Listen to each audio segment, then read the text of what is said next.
FAR 5.101, Disseminating Contract Action Information. Ideal Fastener Corporation, B404206, January 11, 2011. IFC argues that by using the term fasteners instead of the more specific terms slide fasteners or zippers in the title of the combined synopsis/solicitation, UNICOR failed to properly identify the procurement on FedBizOpps and thereby frustrated IFC's ability to compete for the slide fasteners portion of the procurement. In support of this premise, IFC cites 3 previous notices posted to FedBizOpps in which UNICOR used the words slide fasteners and zippers in the titles as opposed to the term fasteners. IFC's arguments are without merit. The Competition in Contracting Act of 1984 generally requires that contracting agencies obtain full and open competition through the use of competitive procedures. In furtherance of this goal, agencies are required to use reasonable methods to publicize their procurement needs. The official public medium for providing notice of contracting actions by federal agencies is the FedBizOpps website, which has been designated by statute and regulation as the government-wide point of entry.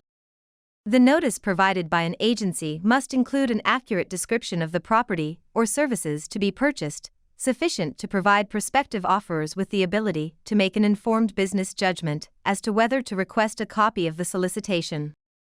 Here, the combined synopsis/solicitation posted by UNICOR on FedBizOpps was not misleading and provided potential offers, such as IFC, with notice of the intended procurement, which included the acquisition of slide fasteners. As IFC concedes, the term fasteners, which appeared in the title of the combined synopsis/solicitation, refers to a number of different commercial items including slide fasteners. Given that slide fasteners are a type of fastener, the title of the combined synopsis/solicitation accurately reflected the fact that the RFP may have potentially included a requirement for slide fasteners.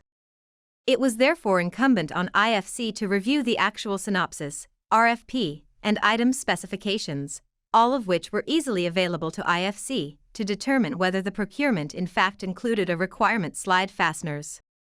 In this regard, we have held that potential offerors such as IFC have an affirmative duty to make every reasonable effort to obtain solicitation materials.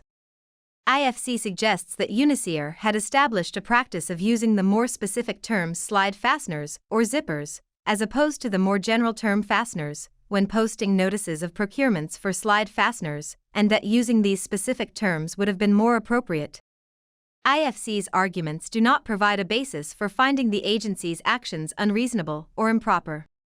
There is nothing in the record to indicate that UNICOR had an official policy of using these more specific terms. To the contrary, UNICOR notes in IFC does not dispute that it has on at least 2 separate occasions posted solicitations to FedBizOpps which contained only the word fasteners in the title, including one in which the protester was awarded a contract for slide fasteners. It is apparent that IFC's belief regarding how UNICOR titled its solicitation notices was an assumption made by IFC, and IFC therefore bore the risk that its assumption was incorrect. As we have held, each procurement is a separate transaction, and an agency's practices or actions under one procurement do not bind its practices or actions on other procurements. An agency is not bound by its prior practices since past practice lacks the force and effect of law. The protest is denied.